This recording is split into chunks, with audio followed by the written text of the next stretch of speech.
The new book by Catholic author George Marlin begins with a rich history of Christians in the Middle East, an important background for understanding the 21st century tragedy that follows. The few people who actually are aware of the fact of the Christian persecutions going on, a lot of people tend to think it just started with the advent of ISIS in the Middle East.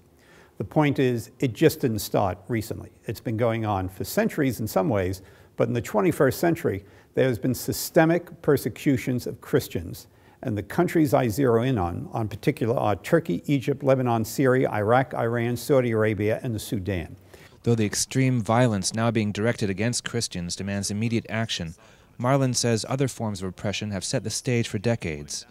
It doesn't mean just ISIS chopping people's heads off. It means discrimination in the job place. It means being treated like a second-class citizen. It means paying a tax for being a Christian. It means your children can't get educated in the equivalent of public school systems because they're controlled by the Muslims. It means all of these things when we're talking about discrimination. And it's happening systemically in the countries I mentioned earlier. If we would take Iraq, for instance, the United States occupied Iraq for 10 years. And sad to say, even during our occupation, there was continued persecution against Christians in Iraq.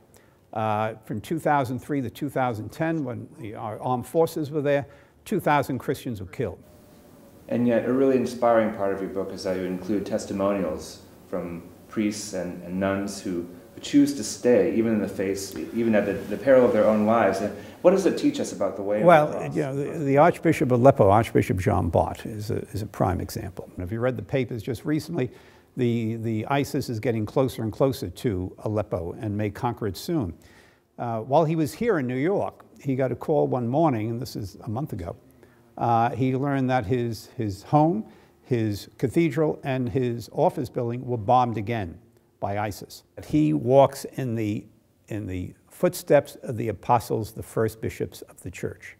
And he said, "I will not leave, I will die here, if I must die here." You have priests and nuns that refuse to leave their flocks. We have the first martyrs of the church in the Middle East.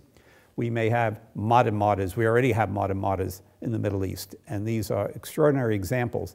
While we weep and moan in the United States that we have such hard times here, take a look at those people, what they're doing. Those are very difficult times. So we're supposed to look at them as models, and that we must be willing to fight for the church as they are willing to fight for the church and give up their lives if need be.